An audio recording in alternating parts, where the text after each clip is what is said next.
Uh, so the topic I wanted to talk about today was disrupting education, which is somehow conspicuous by its absence in some sense, given how long we've been talking on this topic of disruption in general.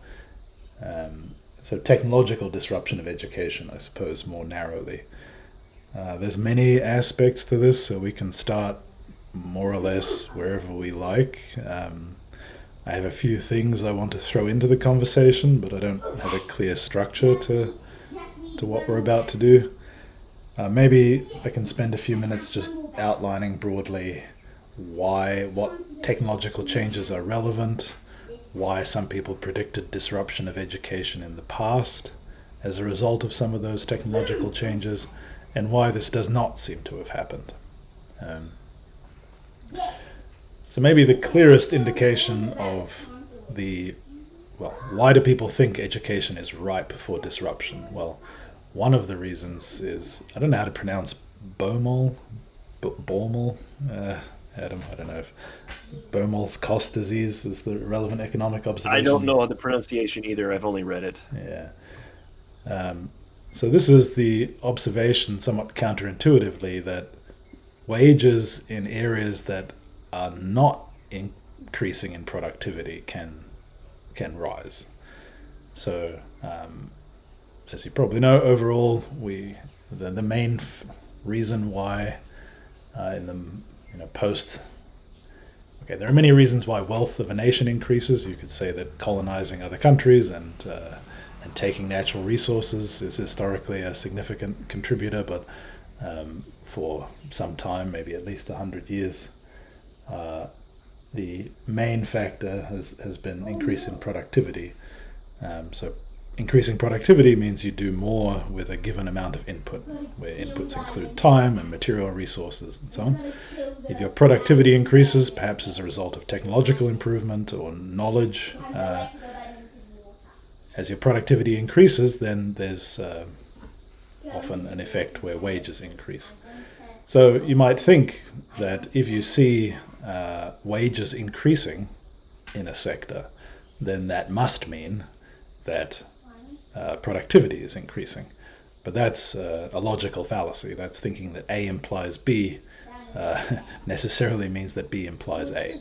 So increasing productivity often leads, not always, often leads to increases in wages, but the reverse is not true. And education is a prototypical example. So over the last, 60 years, you can see declines in the sort of inflation-adjusted prices of many commodities, but a very rapid increase in the cost of education. I have some figures here. Just 1 second. I'll read some more quotes from this book later, but I'm going to read a short quote from Matthew Ball's The Metaverse, because it talks briefly about education and about this Baumol's cost disease. So he writes, "The relative lack of productivity growth in education is demonstrated by its relative increases in costs. The US Bureau of Labor Statistics estimates that the cost of the average good in 1980 has increased over 260% through January 2020, whereas the cost of college tuition and fees has grown by 1,200%. The second closest sector, medical care and services, is up 600%. Now that's college tuition and fees. I don't have the figures in front of me for high school and primary education. College education is kind of its own category of crazy in the US in terms of its cost. It's not as extreme in other places, so there's a long, complicated story here. But roughly speaking, Baumol's cost disease points to that increase in the cost of education and says, well, this is because productivity has increased in many other areas that teachers might otherwise choose to work in. So if teachers might become accountants or other professionals, then you have to pay a wage that is competitive with the wages that you would pay in those other sectors, otherwise you'll never get teachers. And hence the wages have to rise. Now that's not the only source of costs, but if you look at a typical university, say the University of Melbourne, something on the order of 60 to 70% of its costs are salaries. Maybe it's even higher than that. And that's typical across universities. That's not just faculty, that's probably half administration. Okay, so Baumol's cost disease says that in sectors where productivity is not increasing, you may see increasing costs because somehow the rest of the economy is increasing in productivity, and you have to compete with that to employ people. So as those graphs go up and up to the right, the cost of college tuition is, say relative to other costs in people's lives, much, much higher than it was 20 or 30 years ago. And that increase in cost, I mean, it's kind of ridiculous in many ways what's happening in the US currently, and to some lesser extent in other places.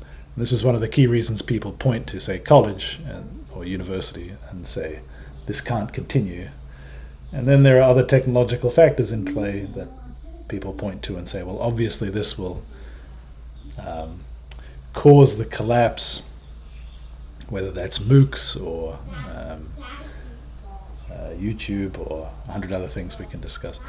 Well, that's kind of a broad picture of why some of the reasons people think a disruption of university education has been on the horizon, and they've been saying that for at least a couple of decades, strongly for at least a decade. That's not the only kind of education we should discuss. I think I'm at least as interested in early childhood education and high school education. But yeah, maybe I'll start there and invite comments on that part. Any questions about Baumol's disease or comments?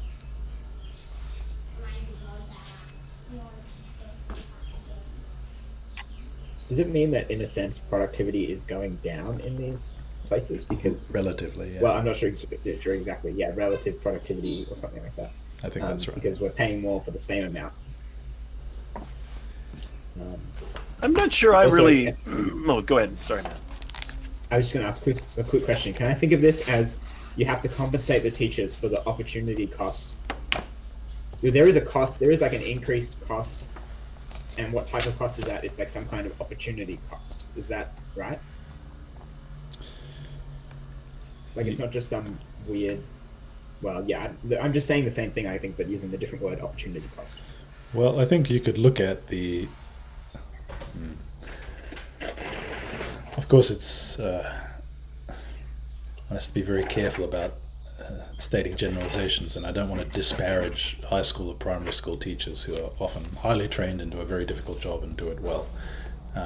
But I think it's not that typical for someone with an advanced degree to go and become a teacher in Australia anymore. Whereas when I was a child, it was more common. Right? It isn't seen as desirable an occupation as it used to be. And if you ask people why, it's because, well, the first thing they say is, well, I can go and earn a lot more money somewhere else. Right?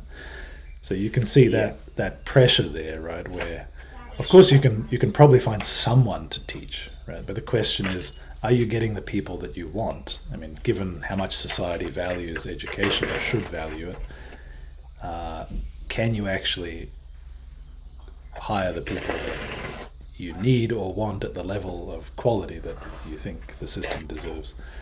So, I mean, it's not like there's some sort of equilibrium there, right? Where maybe the equilibrium, and this is why college education is probably shooting up as much, because it's tied to other things like credentialism and anyway. So Adam, you had some comment. Yeah, I think. I think I agree that there are multiple things going on, and maybe because this is a function of relative change, there are multiple ways to look at causation there. I mean, you can look at it. You can look at the situation from a number of different angles. I mean, you can look at it through the lens of productivity, which is, to my eye, what Baumol's disease is doing. Baumol's cost disease, and maybe that makes some sense. You could conceivably look at it through the lens of just supply and demand, and where the relative scarcity and relative abundance is in the economy writ large. And so, as goods and services have experienced different forces vis-a-vis scarcity and abundance over the years, over the decades, since the post-war period, I guess. And especially, I mean, over the course of the 20th century in general, and over the course of the Industrial Revolution in general, but rocket, sort of astronomical changes over the last 5 decades or 6, 7 decades, something like that, right? And so the mechanization of production of goods, the industrialization with mechanization, with the all of the efficiency gains of information technology, and all of this stuff, and of course globalization, where the cost of goods is being driven down in manufacturing because of competitive pressures globally. You have what is effectively abundance materially in the production of material goods, relative to the supplier / abundance of labor. But these things are all moving; they're all changing. I mean, there's more people now than there were in the past, and people are more skilled than they were in the past. And so the availability of skilled labor has grown just tremendously over the last 150 years. It's astronomical growth in the availability of skilled labor to the global labor market. Another thing that's different is that trade affects things, right? So there's tremendous mobility of capital now, but there's not a corresponding mobility of labor. So we don't actually have free trade. That's an illusion. You have free trade inside a national economy, more or less. Like inside a federation of states like the United States, we basically have free trade. And it's probably a major part of a major formula for success economically, because labor is free to move between states, across state lines, just as capital is free to move. But between nations, yeah, sure. Now globalization means that capital can move across those borders, but labor can't. And because labor can't, we don't have free trade. There's a huge amount of friction. And so there are artificial forces acting on scarcity on the labor market. But even that, is eroded a bit relative to certainly 100 or 150 years ago, because people are more mobile now than they were, although not perfectly mobile. So I think there are a lot of different ways to look at this relative the relative productivity within goods versus services, the relative abundance of goods versus services, the relative supply and demand of goods versus services. And then, of course, you have this weird thing in the labor market, which is that labor is, on the one hand, a supply, yes, but then the same people supplying the labor also demand the labor on the supply side. In other words, people are job seekers. It's not just employers who are looking for job or who are trying to create jobs or trying to fill positions, but people are actively individuals actively pursue employment. They're job seekers. And that leads to all kinds of strange stuff, especially in the advanced industrial, and especially even more so, sorry, not the advanced industrial, but the advanced sort of postmodern, post-industrial societies where services make up a huge portion of the economy. And so this is the phenomenon of bullshit jobs, where you have massive artificial job construction within a bloated and inefficient and opaque bureaucracy. And that's absolutely intentional, right? That's absolutely intentional. So, and I think for sure, higher education is an example where especially in administration, bullshit jobs is a massive problem. It's also a problem in government and other large corporate bureaucracies. But within academia, and especially on the administrative side, there's massive bloat and massive bullshit jobs. And just to be clear, bullshit jobs is an official term. This is David Graeber's work. And it means a job that the employee themselves defines as either useless or actively counterproductive.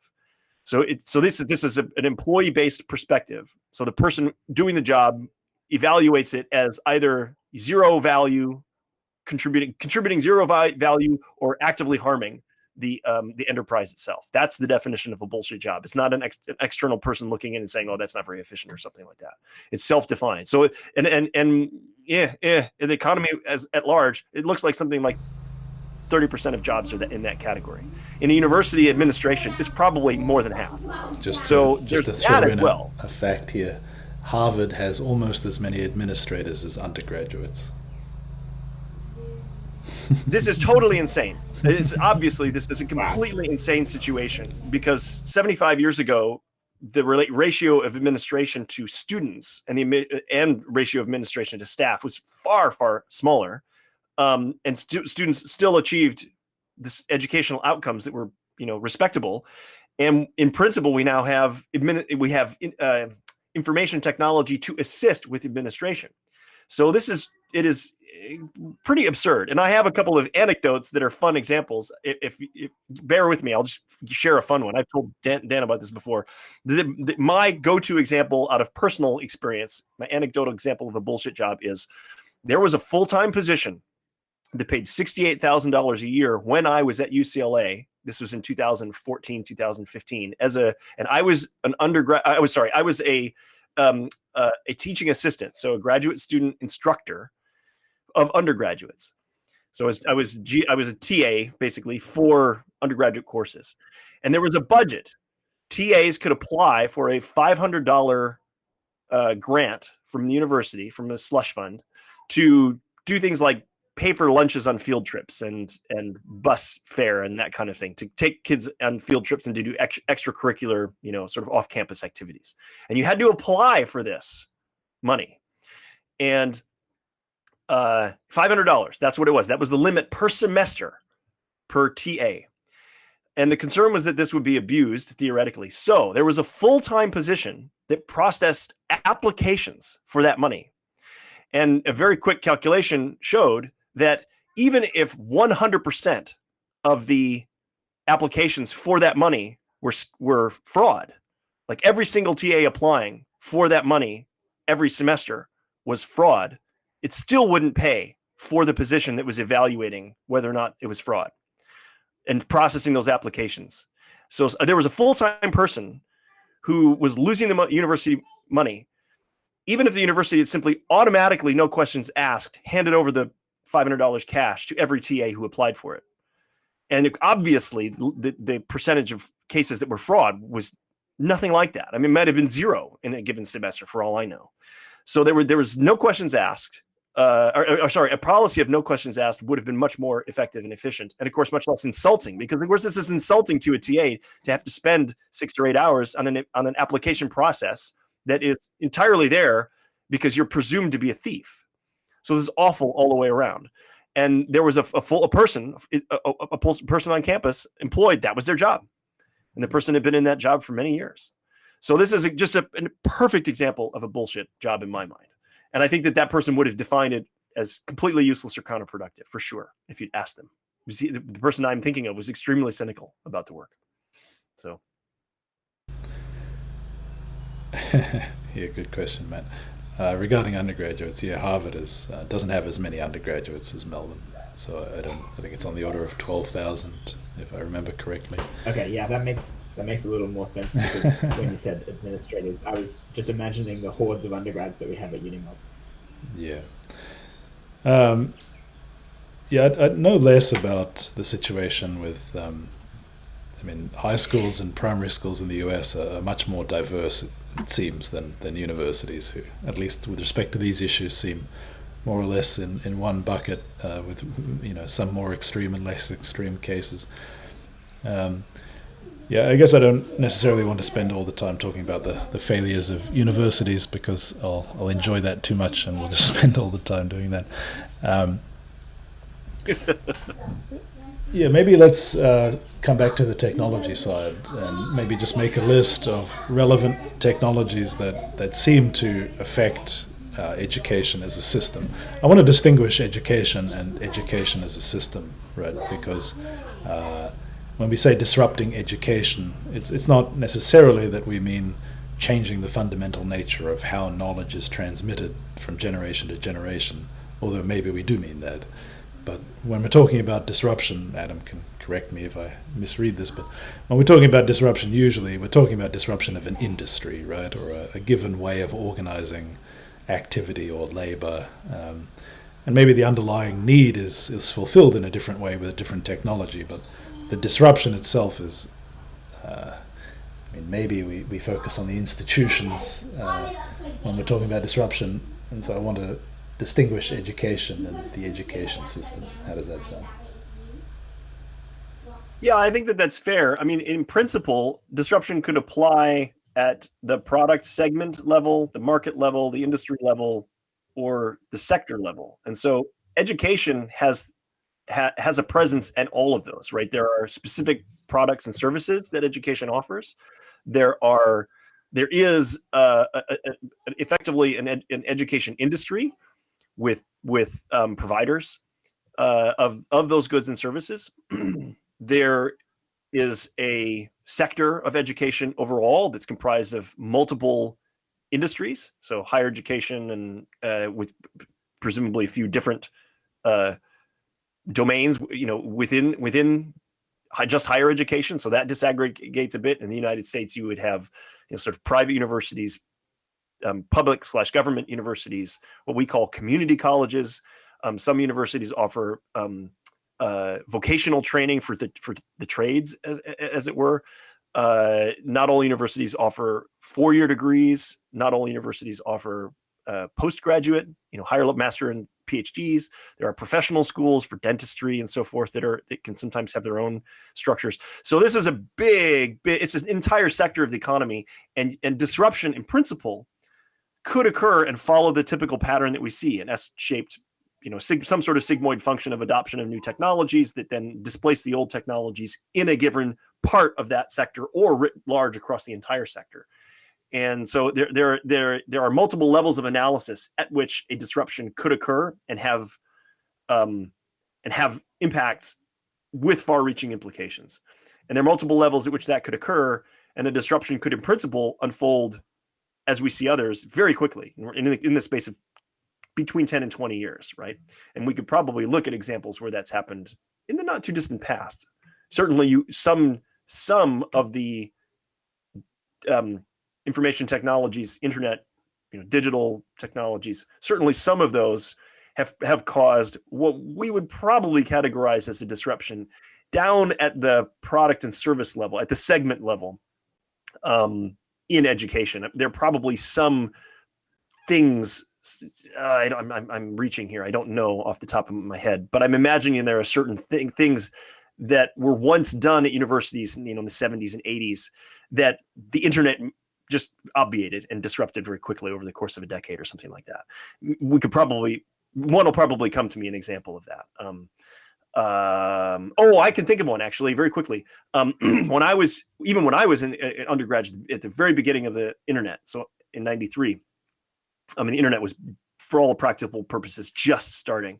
There were still copy shops. I don't know if these were a thing for you guys, or are a thing for you guys in your experience, but the university, surrounding the university in the town, were multiple copy shops where you would go and you would get photocopied packets of course material. Those are gone. That is now ancient history. And that's a disruption like that. Now you could say that is an industry that got disrupted, but that industry and its goods and services were part of the education sector. And so that would be a piece of education that was disrupted, just as a specific example. Yeah, that makes sense. I'm just making a list of some of the aims of education. These are a few obvious ones that occur to me. There's more social things here as well, right? I don't know if that's an aim of education exactly, to socialize people, but I guess it's something that happens at educational institutions. So the interesting thing about talking about disruption of education is that it's easy to focus too much on just the part that's passing on knowledge, and then you can say, well, the knowledge is in the books and it's in YouTube videos, so what's the issue here? It's already disrupted, isn't it? And then, of course, once you start thinking about it more closely, it's clear that our educational institutions, whether they're primary schools, high schools, universities, any of the number of other institutions that Adam just listed, they're really aggregates of many different services kind of hooked together. And that's part of the reason why, well, it seems to be part of the reason why they've resisted disruption until now, is that you can't just do a better job of one of the pieces. So let's add to this list anymore. I'm going to ask GPT while you're... I think one thing that I would add, maybe this is inside socialization. Socialization could be pretty broad, but one thing that I think that is very much part of higher education is networking. because that feeds into your opportunities. I suppose it's sort of a preparation for productive labor, but it is, higher education is an opportunity to identify and then enter into new social circles and establish new relationships, new friendships, and just basically enter new networks. And presumably some of those networks will be lifelong. And it depends on the discipline and it depends on the individual, but some of these networks are expressly designed for that. So there are, the Greek system of fraternities and sororities, for example, in the United States, is at least partly intended to give you a social experience and a network that then you then take on for life, that you utilize long after you leave the university. And so I would definitely think of networking as a category, a large subcategory within socialization, if not its own thing. And then if we want to be more cynical about education, you could talk about some of the perverse financial incentives that are here.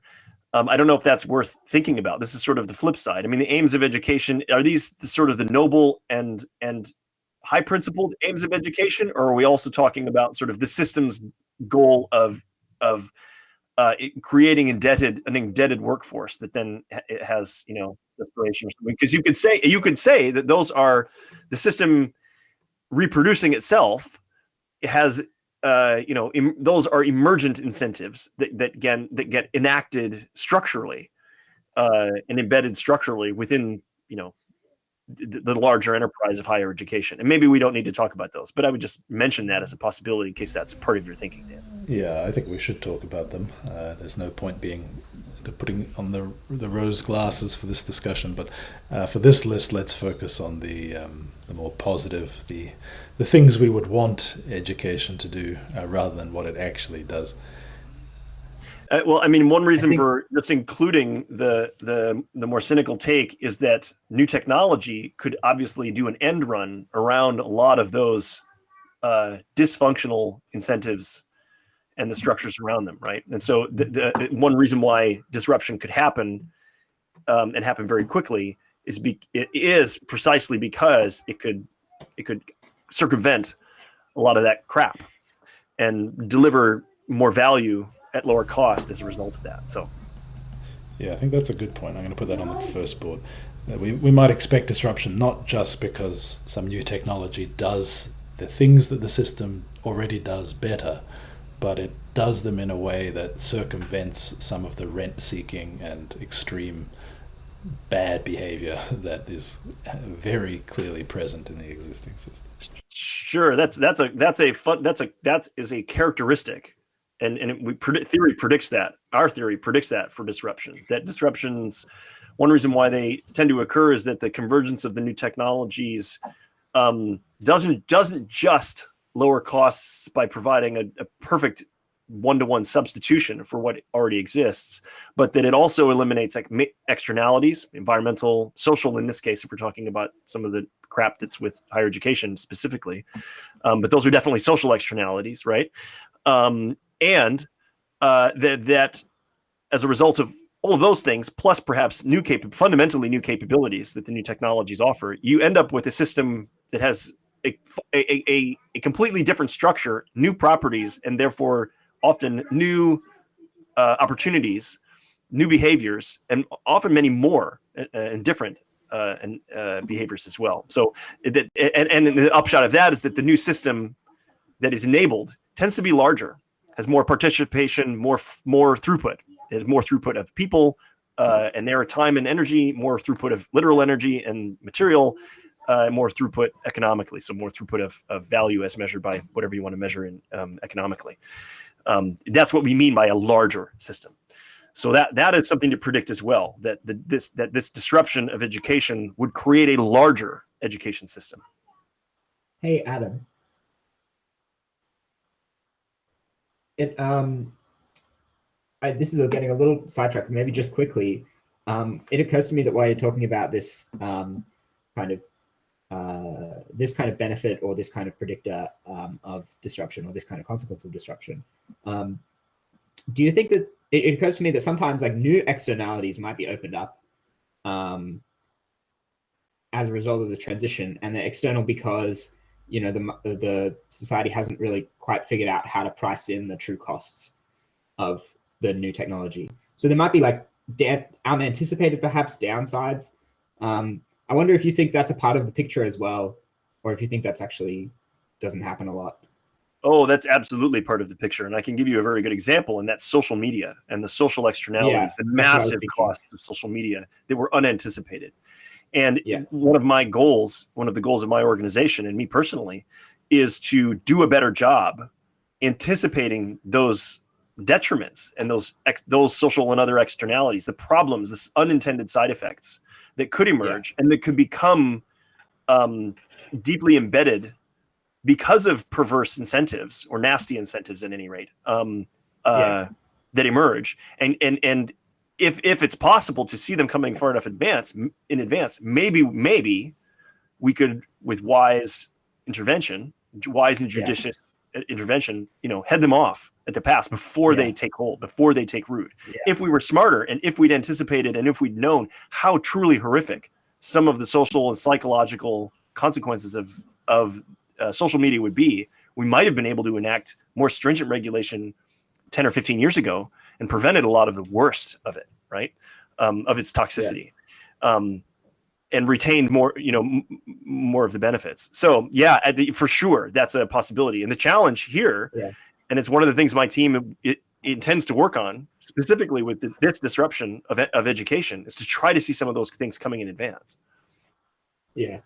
It's obviously complicated because maybe the kind of liberty with which people are able to experiment brought the good and the bad. So I'm not sure that it's so easy. Well, I mean, you're not saying it's easy, but we've got to be, it's a tricky problem to try and have the good without the bad. Anyway, I wanted to maybe add one thing to the list that's a little bit more of a cynical take on the education system, but not so cynical, I think, as creating a workforce that's indebted to,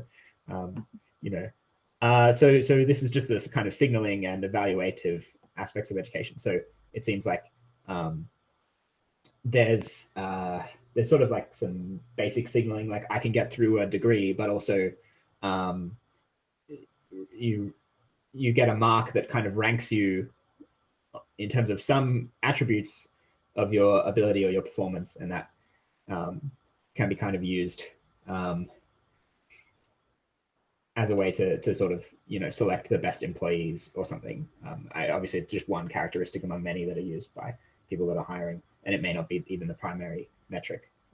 But this seems like a very obvious role that the education system is playing, and it's not entirely negative. It seems like it's important to be able to evaluate workers, for example, as a way of efficiently structuring your workforce. Oh, I also wanted to add one last thing.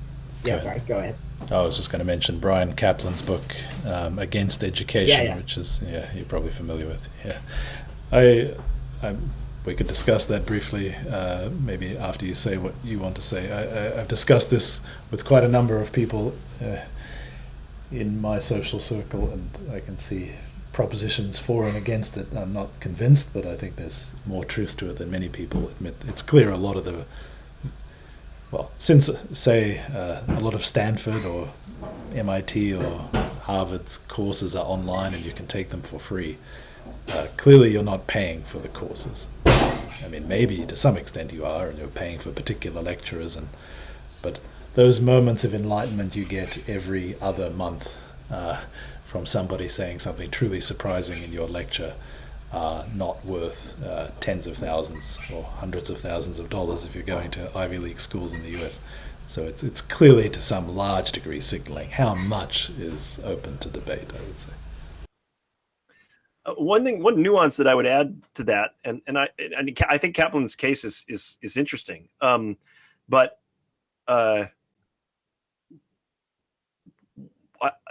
one thing I think that's often neglected is timing.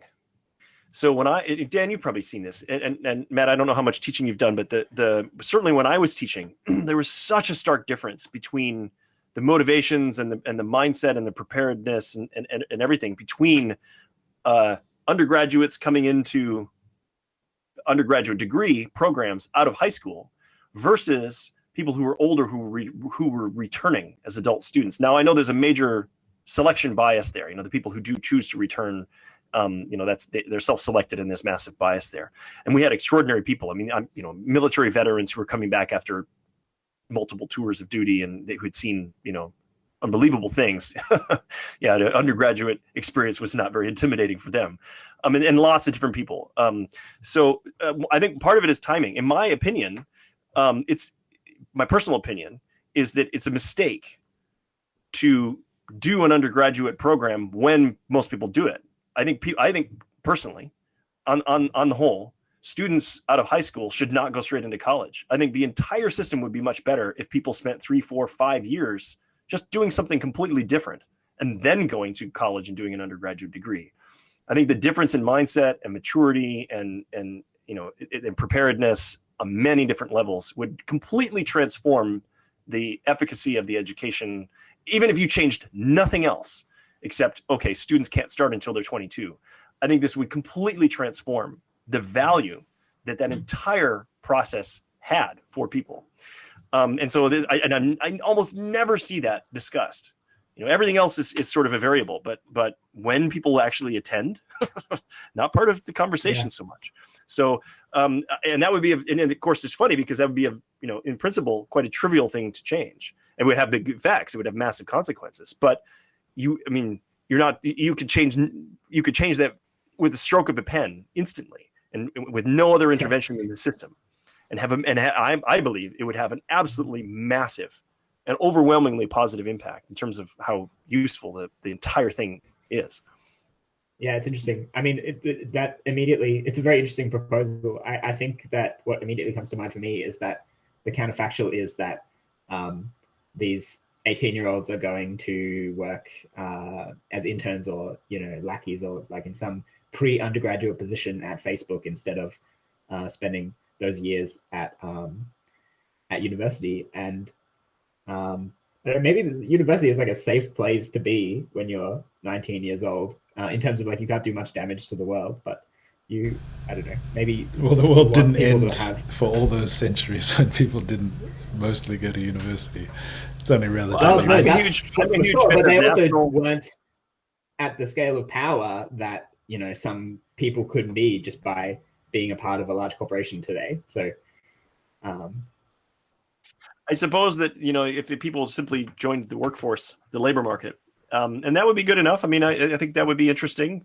People would do jobs and I mean, it would, well, I can imagine both positives and negatives emerging from flooding the labor market with people without advanced education who are at that age relative to the numbers who are in that market, those markets today.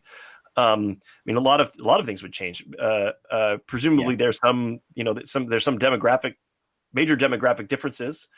So you would have a lot of 18 to 22-year-olds in rummy-dum jobs, but that were, you know, who were capable of much more. So a lot of brighter people in these crappier jobs, and, you know, for better or worse, it'd be interesting to see what the result of that was.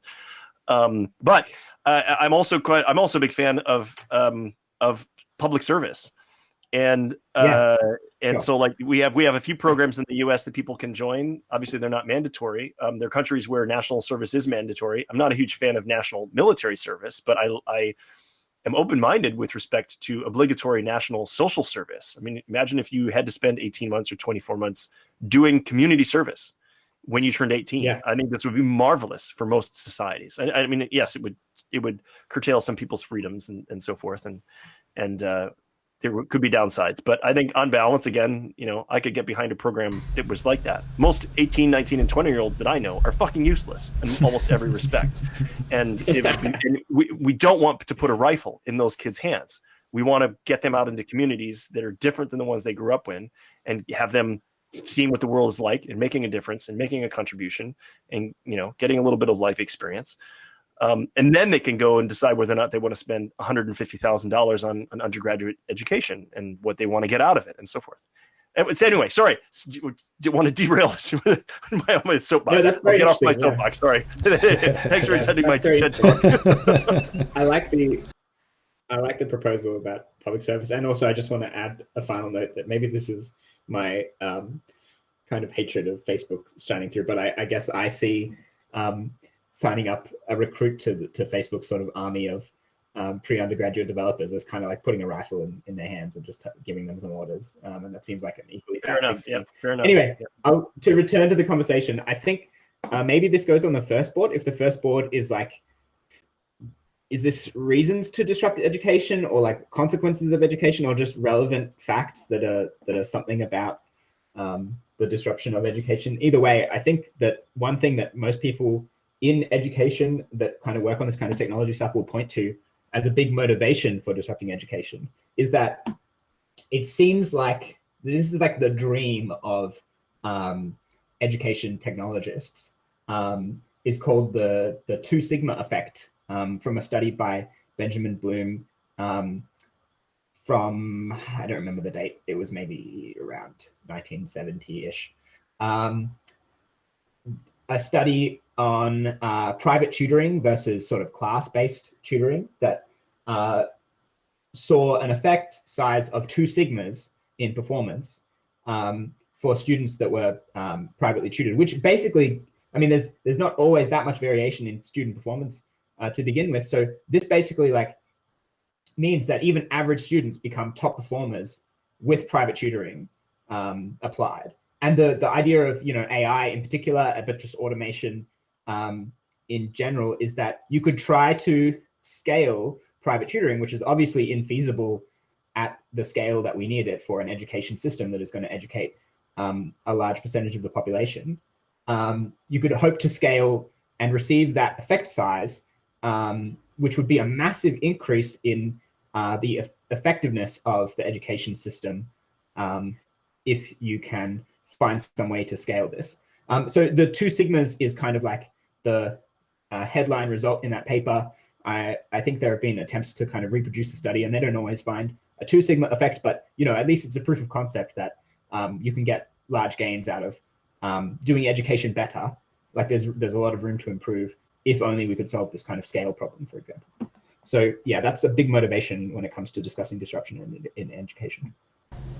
Yeah, just to add an interesting note there. So I won't say who it is, but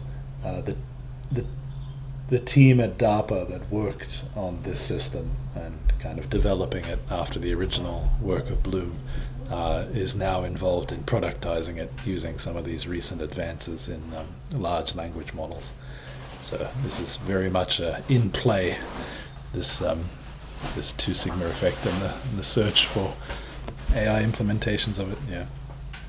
Wow, that's fascinating. This would be like the AlphaGo moment of the education system. If you could show a study where an intelligent tutoring system based on AI was able to replicate this result. Oh, absolutely. I mean, it could be, yeah. You could imagine it being quite literally world changing. My first question I would ask about this, and I mean, this is one of these things where I've heard of this effect. I'm sort of dimly aware of it, but I don't know any of the details at all. One of the first things that occurs to me is whether the specifics of this phenomenon have been explored. Like, what is it specifically that changes when you have, one-on-one tutoring, or 2-on-1 or small group tutoring, 2-3 group tutoring, which might even be better than one-on-one, I imagine. I'm just guessing. But what is specifically is that? Has it been disaggregated down into individual component part? Like, is it about attention? Do people pay attention better? Are their interests catered to more? Do they have more motivation? Is there more diligence? Is there more better responsibility? Is it more personalized and less anonymity, so it feels like there's more accountability?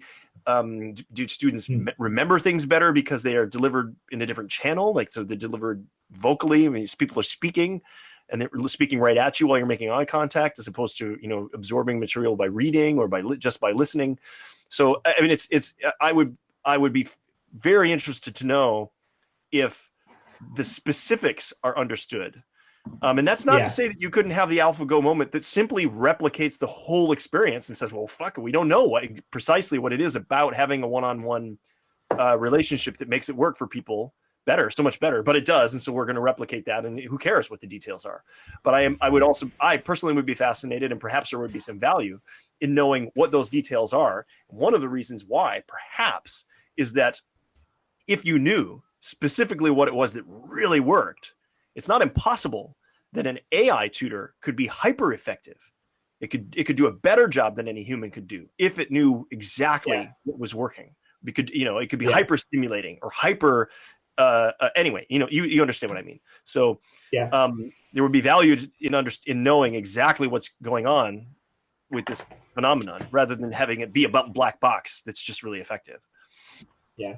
With a small amount of familiarity that I have with the education literature, the education science literature, that is, like people who study, this kind of thing, and this being a landmark paper in that discipline, I would say that there are sort of some established theories about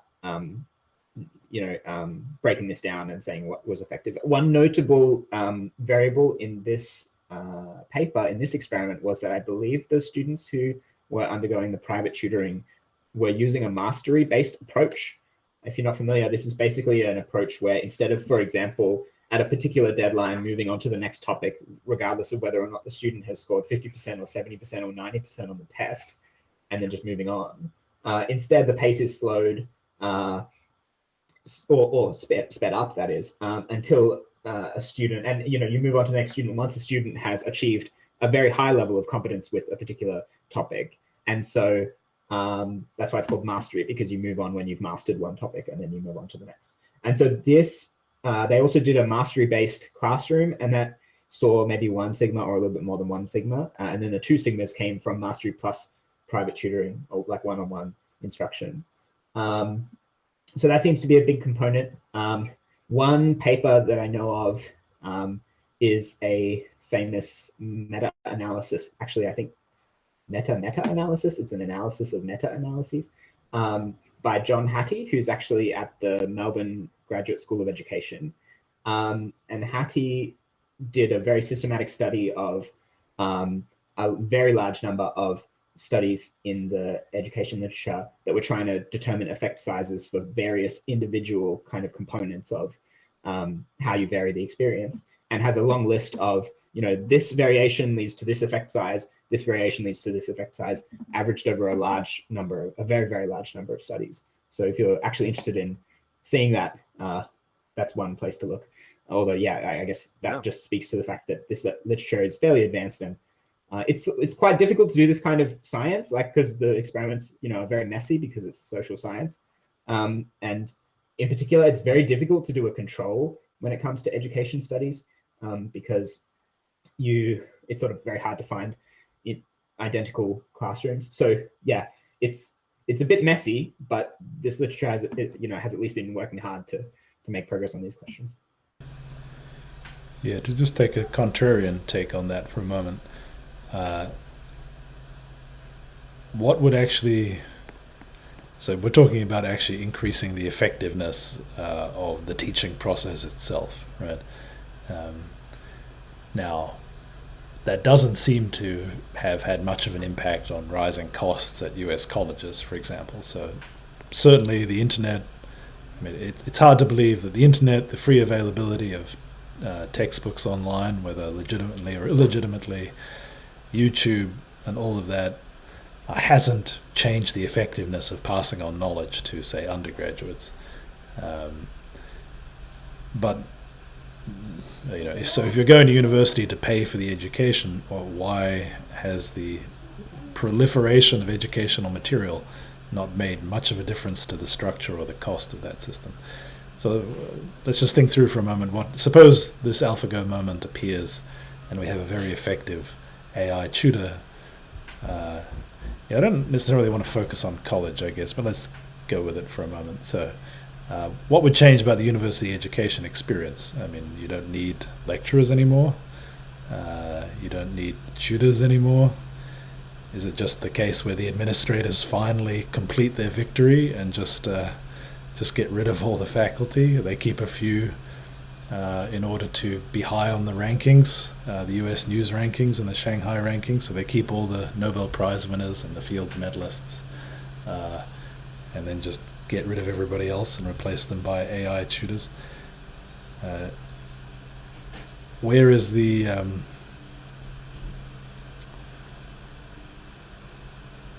yeah, maybe that's enough of a question. Okay. Well, there's obviously social components to, and the networking components that would be decimated by that particular proposal. But in terms of the educational experience, yeah, I guess the proposal is something like you have a tutor, you have a student sit down in front of a computer that has access to the system, and they are just engaged in some kind of probably more interactive than a lecture, even more interactive than some tutorials if the tutor sort of likes to do a lot of the talking. Steps the student through solving example problems, introduces them to relevant materials at the right time, and kind of conducts this entire process in a one-on-one or small group format, acting as a kind of person who finds interesting content like lectures online, or just synthesizes them from scratch, tailored to the student's needs at any particular moment. And then, yeah, I guess that would be more educationally effective than passively sitting in front of a lecturer and absorbing material that way. And I mean, not to say that, you can completely replace some of the things lecturers do. So you would want to, have this AI tutor also do things like motivate the material and have a kind of inspirational relationship to like inspire the students in the way that some lecturers do. Dan being a notable example, according to many people I've spoken to who have been in his lectures. So you would kind of, if you had a system that could do all of this, then you could replace the lecturers and tutors, the human lecturers and tutors with it. Yeah. I suppose it's like many of these advances in AI, I would agree with what Matt just said, and they tend to shine a light on the dirty secrets of any given area of human activity, right? So a dirty secret of Go would be that, we tell the public that it's like highfalutin, super clever behavior, but really what we're doing is we're sitting down and just playing lots of games and memorizing all sorts of moves and then passing them into our unconscious, and it's just grunt work, and there's like nothing. There's some moments where there's creative genius, but most of it is not creative. There's lots of dirty secrets in education. I'll speak about university education since it's what I know from the sausage making side. Much of lecturing is just regurgitating stuff from a textbook onto the board. That's 90% of what lecturing is. There's some times where, if you've got a particularly motivated lecturer, they'll take some particular piece and do a really good job of it and be inspiring. But, okay, thanks, Matt, for saying what you said earlier. But even in my case, it's most of what I'm doing is pretty routine. And it maybe helps you to hear it spoken out loud for various reasons, but I think that even my own lecturing, you could replace most of that by an AI tutor and not lose much magic. And to be a bit egotistical about it, I think many lecturers who are more or less just saying what's in a textbook, writing it up, I mean, they're doing something, right? Because they do understand it to some degree. They may not be able to answer a very deep question about it, but they will be able to correct most superficial confusions or even moderate confusions. They can integrate the lectures with your exercise material.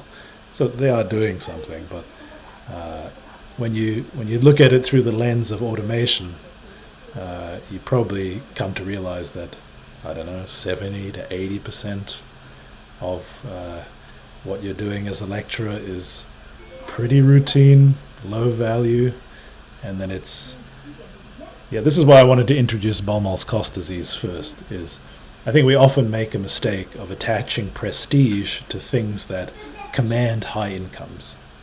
So for whatever reason, in 2022, being a lecturer at a university commands a pretty high income. I mean, my income is much higher than both of my parents combined. They ran small businesses. It's not that much more intellectually demanding, probably a bit. but it commands a much higher salary, and there's sort of prestige associated to being a university lecturer, but probably not with great reason. So I could see that AI tutors, first of all, making clear the current system. So what is and what is not actually deserving of prestige, and what is hard versus what is routine, and what are we getting away with? I mean, universities get away with an awful lot in terms of the low quality of education that they deliver to students at high cost. So the first thing I think an AI tutor will do, even if it's not quite here yet, will just make people see this differently. To bring another ingredient into the discussion, that clearly happened with the pandemic and primary and high school education. So for the first time, many parents saw via Zoom what their children were actually being taught, and came away from that with maybe less of a high opinion of the quality of the material that was being delivered to their children. Obviously, teaching on Zoom is very hard, especially for small children, and I have a lot of sympathy for example, the teachers who tried to do that to my son's class. So I'm not really picking on them in the same way. I'm not really picking on my colleagues or myself. It's just, okay, that's the human experience, right?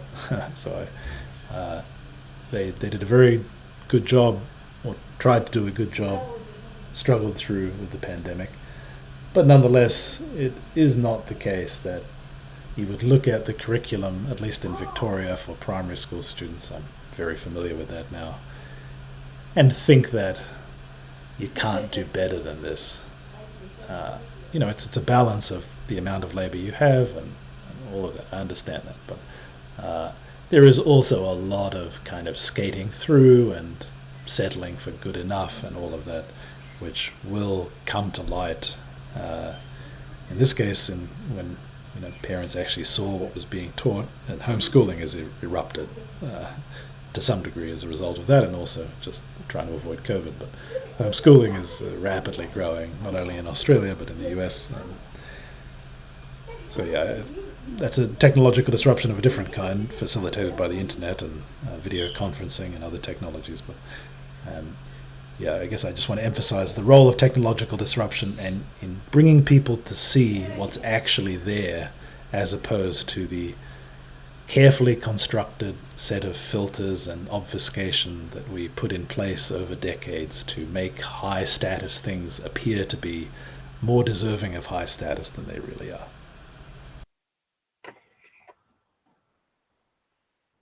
Yeah, that makes some sense. I want to underscore something that I said at the start of my comment about AI, like what would be the actual, what would it look like if we had this disruption, and that's the social and networking side.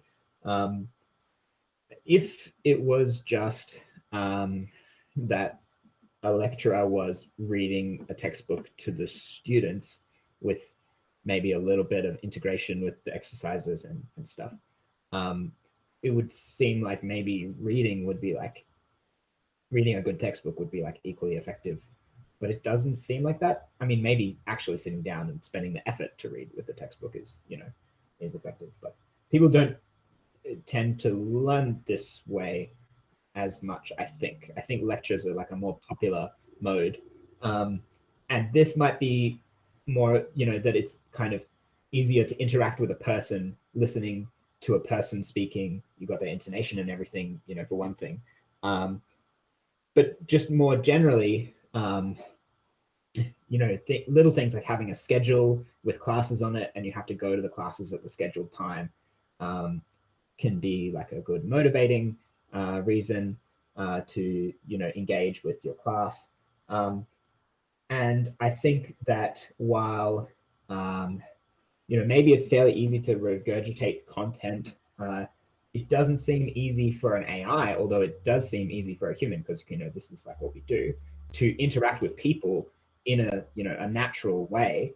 That seems to be a big part. Using the human interface, you could say, is something that humans are very comfortable with and don't always think about as difficult or a part of their job. But when it comes to AI, that is something that has to be automated if you're going to have a similar experience. I think you either need to learn how to, the AI system either needs to learn how to use the human interface to kind of naturally communicate with people, or it needs to figure out something even better, like pleasing video animations or something like that. Can you dig into that a bit? By the human interface, you mean something about the way that you interact with the information differently through a person rather than a book? What is that? What's different? Exactly. So in conversation with someone, while you're using a different part of your brain to kind of process the information because it's audio rather than visual and reading. But even still, like reading an audiobook is, slightly different from reading a book, but it's not the same as talking to someone. So mainly, I think the big thing is the interactivity. And not all lecturers are like this, because there's, in a traditional lecture where you have this kind of what's called in education, the sage on the stage model, where you have a source of knowledge standing in front of many students and distributing that knowledge. This is considered in the education system to, not necessarily be a super effective way of achieving learning outcomes. Something that has more interactivity is considered to be more effective, where students are either able to ask or answer questions, or participate in examples and do example problems and stuff like that in the very lecture itself. And this is one reason why you see many lecturers kind of go into, oh, we're going to get clickers and we're going to do questions. We're going to do like multiple choice questions during the lecture to make sure everyone's on keeping up with the concepts that we're introducing. And I think these are considered to be, good practice in terms of educational theory. So interactivity is different. That's quite different from, just writing up the textbook contents onto the blackboard. And I think that's, okay, we have sort of natural language. We made huge progress in natural language processing for AIs. So maybe this is not going to remain hard for too long, but this I see as like a core challenge of automating education is getting interactivity right. Automatic interactivity seems difficult.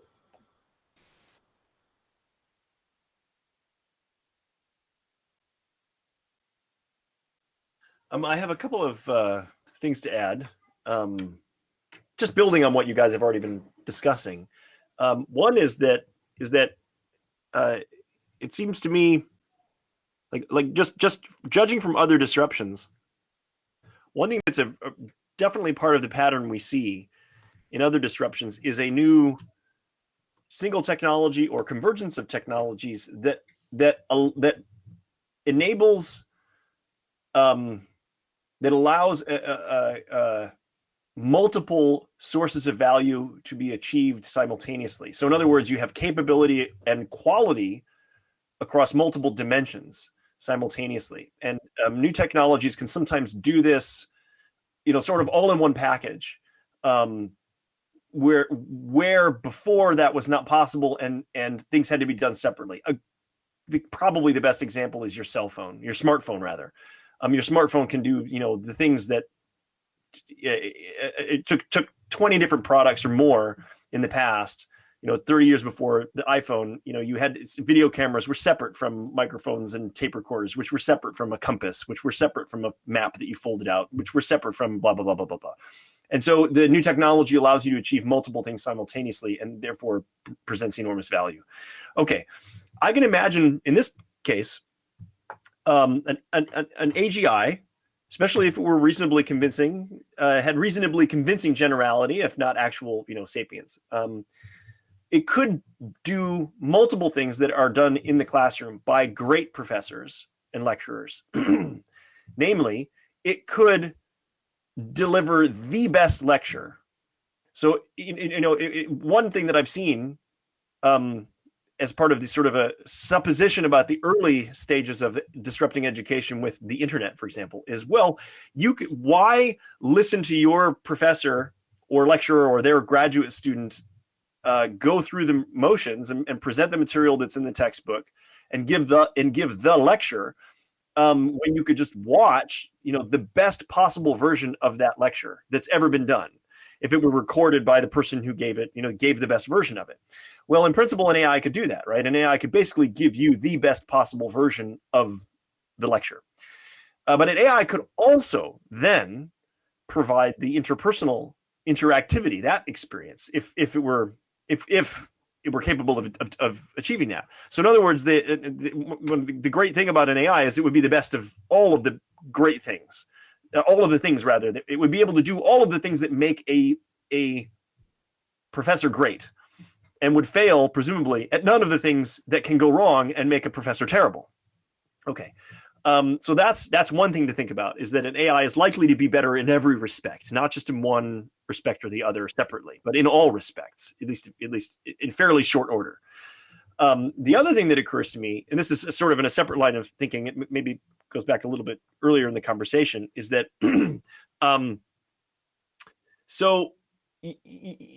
outside, there's inside the classroom, and then there's also outside the classroom. And so in higher education, you have sort of an inside the classroom experience, and it's fine to talk about disrupting that. But then there's also the outside the classroom experience. And I don't know what it's like in Australia, but in the United States, it's kind of become ridiculous in my experience over the last 20 years, what universities are trying to do to attract students. And they are quite literally, and they're advertising and marketing themselves in exactly these ways, but they are turning themselves into resorts. And you are joining a club, or the club you're joining is a resort that you get to spend 4 years at, and you're paying a fortune for the privilege of living at a resort and all of the recreational and social opportunities that go along with that, right? And they're amazing. I mean, there's no question about it. If the greatest retirement communities are like a resort, living at a resort. The university experience is often formative and one of the best times in a young person's life, because Jesus, who wouldn't have a great time at a multi-billion-dollar resort that is expressly designed to give you fun experience, social experiences, learning experiences, social opportunities, and all the rest of that stuff. And so there's that outside the classroom dimension. And a question to ask does AI have the potential to disrupt the outside the classroom portion of the educational experience? Yes or no? In what ways? Simultaneously interacting with that, or are these things going to become separate? I think it's quite it's something that's worthwhile thinking seriously about. And one thing where I think just one suggestion for how that might be possible is, one of the things that actually, ironically, that's great about a university that's different from an ordinary resort is that you have a schedule. Like, you have obligations, you have a schedule, your time is structured, and it forces you to get certain kinds of value out of the experience. You're not just on vacation at a university in the way that you are at a resort where you can just lie on the beach. And a lot of us will just lie around if a structure isn't sort of there to impose order on our lives. And of course, those of us who achieve a little bit of wisdom, if we're lucky, can come to see the value of that, and then seek out, order and deliberately impose structures on ourselves. And we often outsource that. Like, we make a decision, and then that's necessary for our lives, and then that structure gets imposed by some external thing. In other words, we're not having to expend the willpower and the discipline every moment to stay on task. We outsource a lot of that by joining and adopting a program that then will do that for us. And there are apps. There's a whole industry that's designed around helping you organize yourself in your life and to get value out of it. And people know that they need that discipline, and we need crutches and enablers. Not enablers, that's probably the weighted term. We need assistance and help with adopting that structure and sticking to it and being disciplined. And a university has all of that built into it, right? It has all of that built into it. So it's really this sort of marvelous best of all possible worlds. It's this incredibly at a big university, it's an incredibly well run and well maintained and well designed resort with all these opportunities, and there's tons of other people there to socialize with, and it's got the right amount of discipline to keep you focused and moving forward and growing yourself and developing, and then you get something out the end of it, which is this degree that and you've joined a club, or literally joined a fraternity, you've joined a tribe in any case, and you have the tribal association with your identity over the rest of your life, and so on and on and on. And so again, I think it's worthwhile, especially with higher education, thinking of all of that value and how AI could or would need to disrupt different or all portions of that in order to truly disrupt higher education at large. So it is not just about the classroom experience, right? And we know that. I'm just emphasizing that, making that point. Yeah, I guess we should also bring in, maybe at this point, other technologies like the metaverse or virtual worlds. They don't have that much relevance necessarily right now to those factors. Maybe in the future there's more social engagement that happens in places like that, but it's not only AI, I guess, is the point. At the moment, it's sort of hard to see. Yeah, I like the summary you just made, apart from one should add in there the percentage of American GDP that is being sunk into these Disneylands for teenagers, as they get something out of it. But I don't know how you even think about sending your kids to college, Adam. Like, you have to start saving when you're 14, more or less, to send your kids to college. It's like there's a whole industry. It's a daunting proposition. Yeah. So yeah, it works out for the people who have the money to do it. I guess maybe that's one of the reasons why you might expect disruption, right? It's sort of like, you can see how the system has an internal logic, just like newspapers had an internal logic. And it's very hard from within the universities to even have the conversation about why the trajectory we're on is unsustainable and wrong, maybe even morally wrong in many cases. Just to take the University of Melbourne, for example, its costs always go up, right? Student fees always go up. There's never a change that reduces the number of administrators or the complexity of things or reduces the number of things the university does. It's always, what more can we do? And then how much more can we charge? And then what more can we do? And there's almost no intellectual framework for having a conversation about why it might be a good idea to, not just to keep costs down for students, but just to do less so that you become less fixated on all the sort of frivolous things that you're up to. I mean, take universities and the sort of package you were presenting. So say sports teams are part of that package, right? Now, you can't, maybe, it's part of the team spirit or the community spirit to have a sport team at your university.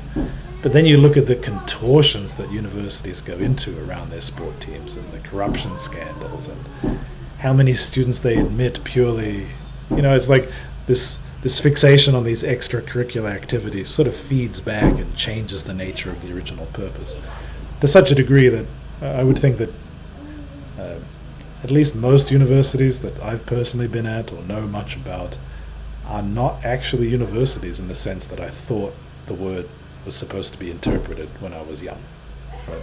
There's some other institution, and it's fine maybe, but they're really not actually focused necessarily on, I thought universities are about the pursuit of truth and knowledge and passing it on, and like the ideal of truth is a central thing in our culture. But that's not really true anymore. And I blame some of these extracurricular distractions for steadily over decades derailing universities from what maybe they should have been. Which, is fine from the point of view of many students who engage in them. I don't begrudge them the chance to have those experiences and be shaped in a way that maybe is beneficial for them.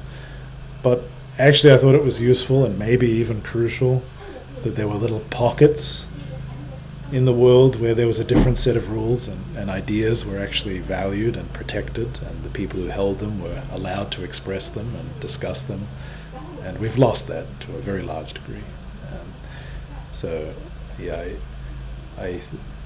I would be much more in favor of universities that did much less, radically less, and I do hope that the disruption that's coming maybe doesn't destroy the old system, I don't care, but I would very much like it to open up a space for universities of the kind that I actually imagined to be.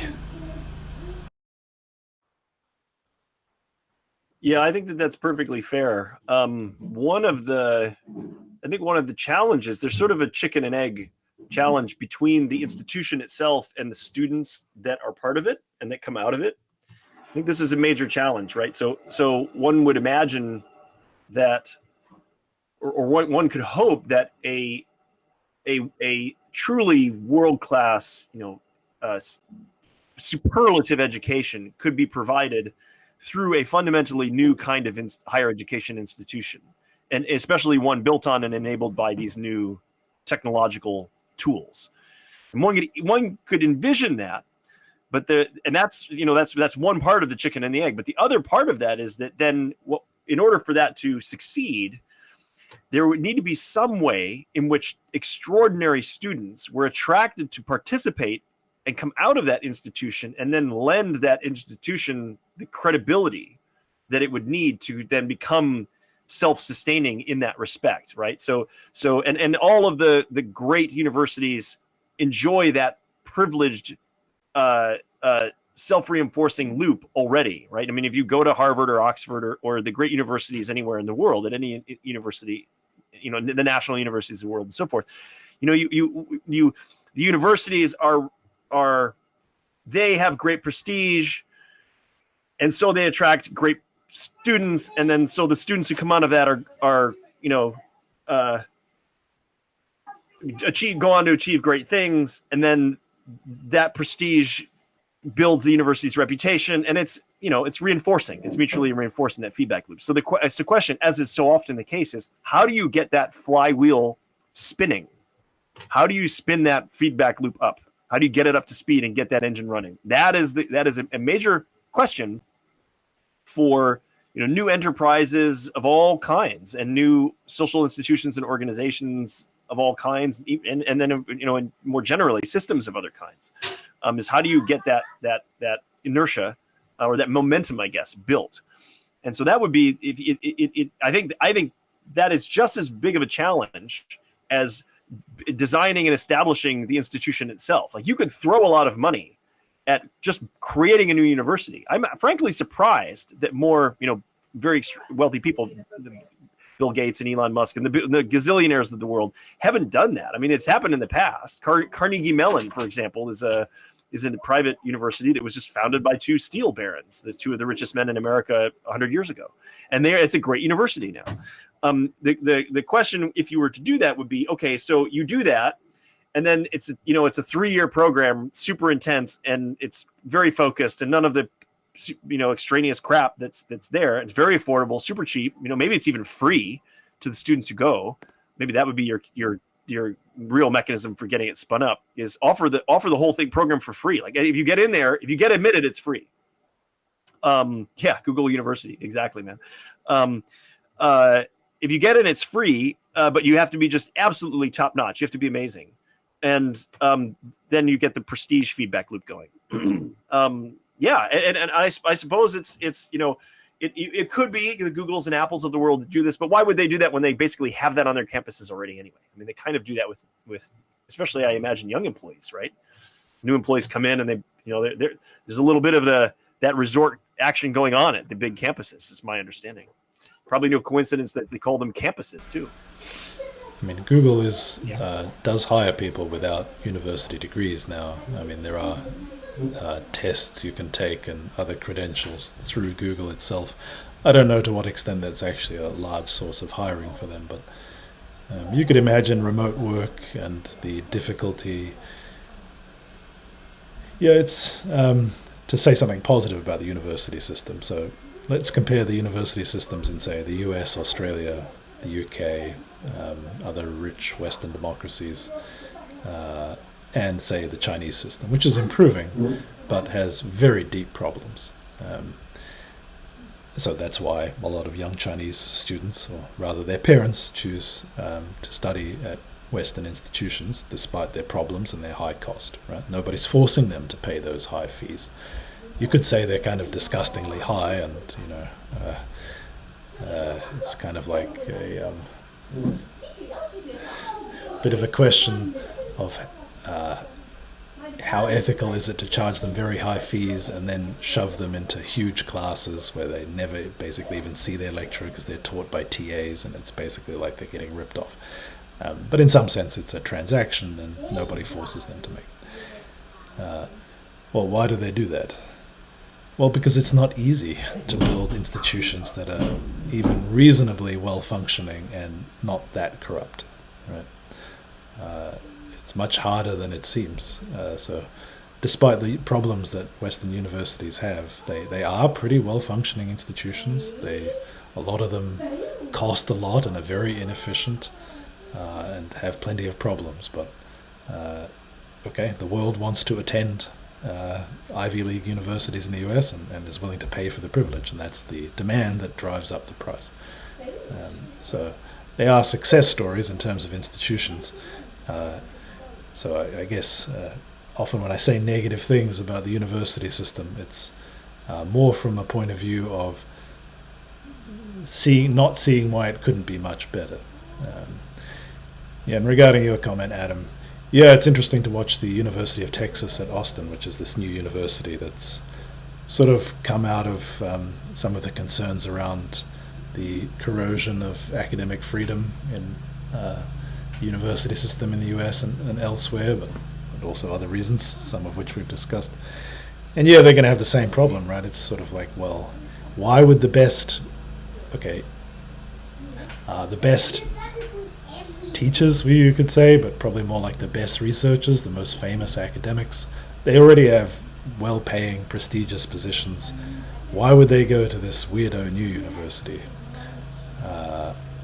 And likewise, why would the students go there unless the famous professors were there, and so on? So it sort of takes some kind of extreme circumstance, and the sort of proposition that is the founding issue of University of Texas at Austin is to do with a lot of rather high-profile, prestigious researchers and academics basically feeling pushed out of the existing system for political reasons, and that's opened potentially a gap for a new institution to be founded. But there really do need to be sort of gaps like that, at least without further technological disruption.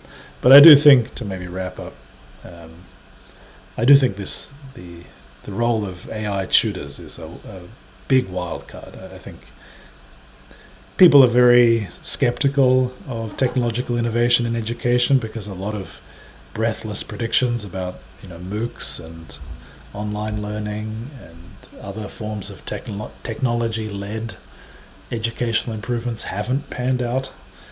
But I do think the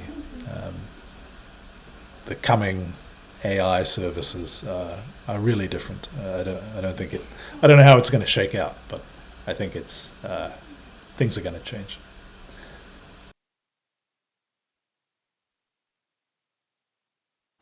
Yeah, I think this is also a familiar pattern in the history of disruption that we see again and again, which is once the new technologies once they leave the laboratory and the R&D environment, and they reach the stage of scaling and deployment, or deployment and scaling, whichever way around you want to think about it. One of the standard conundrums that we face is we start to look at, and I say we, but the public, policymakers, investors, everybody will begin to look at the situation and recognize changes are coming. Opportunities are there, potential risks are there, and so forth. But one way or another, the game is going to change. How do you anticipate and plan for the details?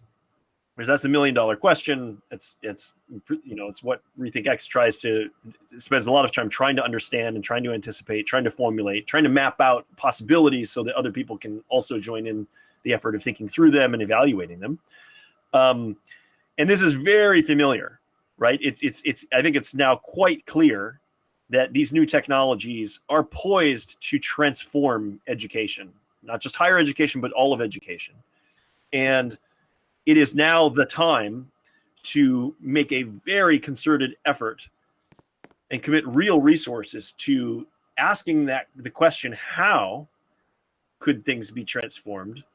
What ways would be more desirable and what ways would be less desirable?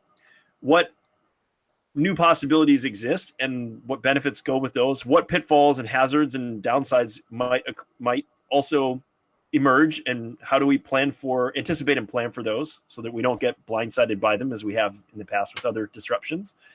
And I mean, basically, just this is the task now is to do exactly what we're doing, which is ask the question and really try to think through things carefully so that we can make some sort of effort to be prepared, because the change is coming. That's the thing, the change is a tidal wave now barreling towards us, and we can, people who are paying attention see it on the horizon a little bit sooner than others. Maybe you need binoculars at first in this analogy, but it won't be long before the tidal wave's visible to anybody who's halfway looking at the horizon. And then, at some point you'll be able to hear it roaring as it's approaching, no matter where you look. And you could extend the metaphor, but the point is that it's clear now that huge change is imminent. And the question is what parts of that change are amenable to control through decision making, and what can we really anticipate? How can we maximize the benefits and minimize the harms? All of those usual questions, and what principles ought to guide us. I have a little bit in my new book that's coming out that's got some guiding principles for that apply across the board to most disruptions. But this is sort of a perennial challenge, as the world's about to change in a very big way. Oh shit, what do we do? How do we think through that? And we don't have a perfect way of doing that yet. My team's tried to develop some tools and maybe a bit of a theoretical framework, and we've put together some examples from previous experiences that maybe we can learn from some of those. But I think the bottom line is that it's impossible to know and predict very well this stuff in advance yet. It's not a perfect or anywhere close to perfect science of prognostication, and almost certainly, or very high on the list at any end rate of what you can do about it, is to have lots and lots of conversations just like this. And many people have many conversations like this. I mean, if you were to do nothing else, in my mind, this would be the most important thing to do, is at least fucking talk about it. And think through it out loud. And this is crucial, because if this part of the process is not undertaken, the tidal wave will just wash right over us. We will get blindsided. We will get smashed by it. The old system will get washed away, and everybody will just be standing in the aftermath. I won't invoke any crude, idioms, but everybody will just be standing around in the aftermath, wondering what the hell happened and how did it all go wrong. And why was nobody prepared? Why did nobody see any of this coming and do something or whatever, and or alternatively, maybe there'll be a handful of winners that emerge because they were positioned well, and that success could have been more widespread if a more concerted effort were made to disseminate the insight about it and that kind of thing. It's likely there'll be some winners, because the tidal wave in this analogy, in reality, is not a natural disaster, but there's got to be some people that are actually doing the disrupting, and that's the tidal wave, right? So at least they will be well positioned to benefit from it, unless whatever they disrupt ends up destroying everything they value as well in some horrible accident. Yeah, let me say one cynical thing, and then I want to go back to a comment you made earlier, Matt.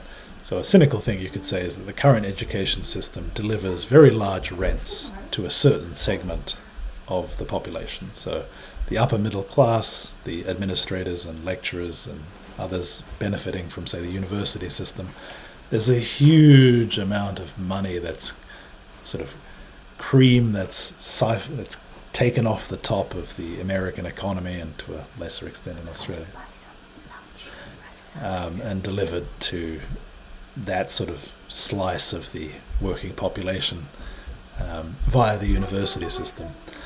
Now, do they deserve all those rents? Do I deserve those rents? Well, maybe not.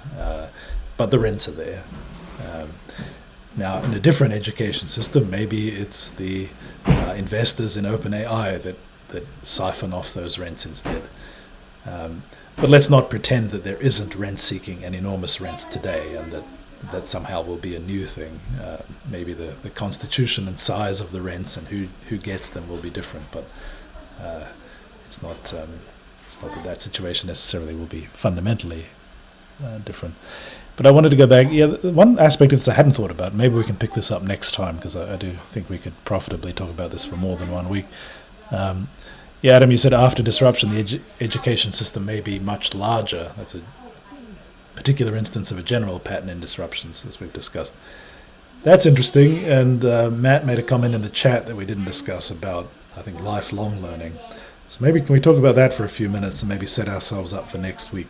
So how could education be a larger system? That just means you learn more stuff, or you're learning all the time? What is larger about it? Yeah, there's certainly like a new variable. Like, for example, one of the reasons I guess we have 3-year undergraduate degrees at the moment, as like a, there's maybe variations, but this tends to be the norm, I think. So that's got to be, I'm not exactly sure where 3 came from, but maybe it's something to do with the amount of stuff that we want people to learn before they're ready to be employed in a particular area. And maybe if you had a even more effective system, you could accomplish the same amount of learning. Maybe if it increases the amount of sort of stuff that you are learning per year, you could reduce to a 2-year program and still have the same amount of skills picked up. Another option would be to keep the 3-year thing, but then just learn more stuff over the 3 years and come out even more skilled.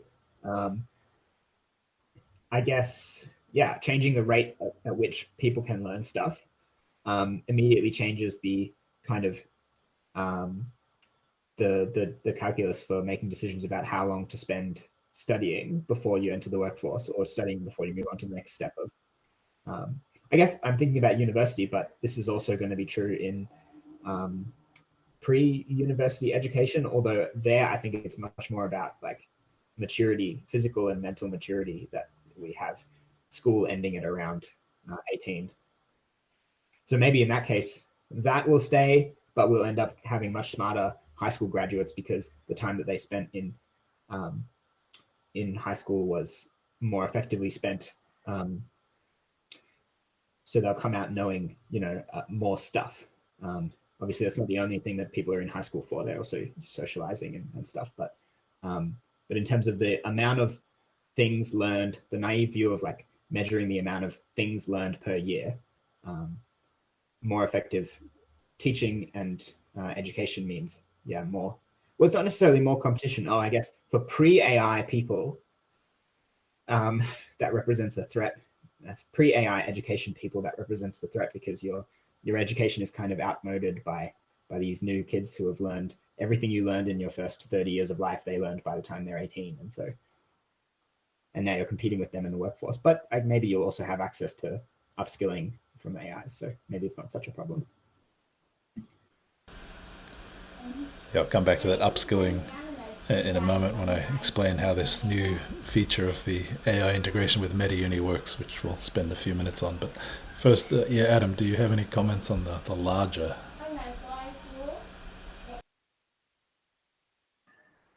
No, not yet. Not right now. Yeah,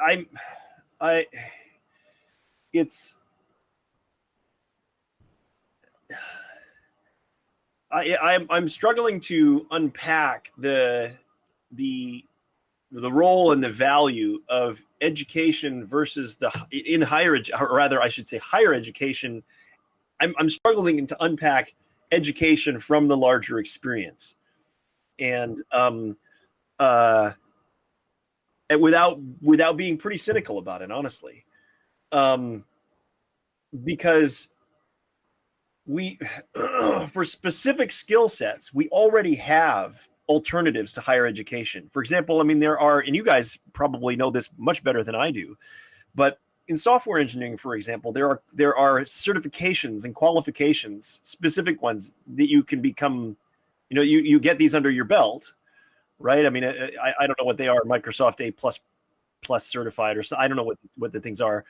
And you can become certified, you can take, tests or get qualifications of all sorts of different kinds. Some of them are, professional in the in the traditional meaning of that word, the professions, like taking the bar exam and becoming a lawyer. I think there are similar examinations required for medical programs and other professions. There are vocational as opposed to professional, and I'm using these sorts of in air quotes because the lines between profession and vocation are blurring and will probably continue to blur, and new forms of expertise are emerging. But we already have sort of a parallel track of education and qualification and certification that runs, alongside the higher education system of formal degrees, of undergraduate, baccalaureate degrees, and bachelor's degrees, and master's degrees and PhDs, and some of the other ones, JDs and MDs and so forth. and so the thing that I'm struggling to imagine and understand here is whether or not a disruption of higher education, namely the 4-year, the 4-year undergraduate degree and the advanced degrees, and the professional degrees, is something that is going to, is that going to create an alternative that looks more like this kind of certifications you can get today? You could spend 6 months and learn a programming language and get certified in it, and then be able to do that work, or you can get a electrician certification, or could you pass the bar if you studied just for 6 months and didn't go through a full law program? I mean, presumably it's possible. There are rumors that it's been done. So that would be my concern, concern, I guess, concern and confusion. My question, I guess, that I would ask is, if higher education were disrupted, then would the resulting new institutions differ substantially enough from the other parallel educational programs and certification opportunities in institutions that already exist? Would that actually occur, or is it unrealistic to think that education actually can be decoupled from the total higher education experience? And we talked about all the features of the resort and the socializing and the networking. And so anyway, if no certification programs or professional qualifications or any of those sorts of things existed, then I would be much more confident that a disruption would result in alternatives to, the full comprehensive social plus education package that higher education universities offer. I would be much more confident that would be the case. But because those alternatives already exist, and even community colleges are like that in a way, in the US, because those already exist, I am therefore a little bit more skeptical that the disruption of the universities will result in shorter programs and more efficient and more streamlined certification and education emerging out of that. I'm skeptical because those things already exist. And I would then flip it around and say, okay, well, maybe AI tools make it possible for the university system to deliver on its educational promises more efficiently and more cheaply, and therefore might they therefore double down on the value of the whole social side of things? And might it be some sort of counterintuitive, paradoxically opposite effect that we might be imagining, which is that the universities become even less about education because it becomes that much easier for them to do that part of it, and become even more about the social experience and all the rest of it. And I don't know. The paradoxical outcomes are also something that happens frustratingly often as a result of disruptions. So again, you guys know the formula for how my organization operates, which is to challenge the assumptions you're making. Just try to think through, okay, what am I assuming? What am I assuming? What am I assuming? Well, one of the things we're assuming here is that education is what universities are all about. Maybe that's not. Maybe that's an assumption on its head a little bit. You guys, I unfortunately I have a hard stop right now. Sure. I have to take off. I want desperately to see the GPT demonstration. You guys do it, but Dan, I might lean on you to take me through it next week as well. Fine. Happy to. I really do want to see it, but I have to run right now. Yeah. Thank you guys for a great conversation. See you next time. Take care. Bye. Thanks, Adam.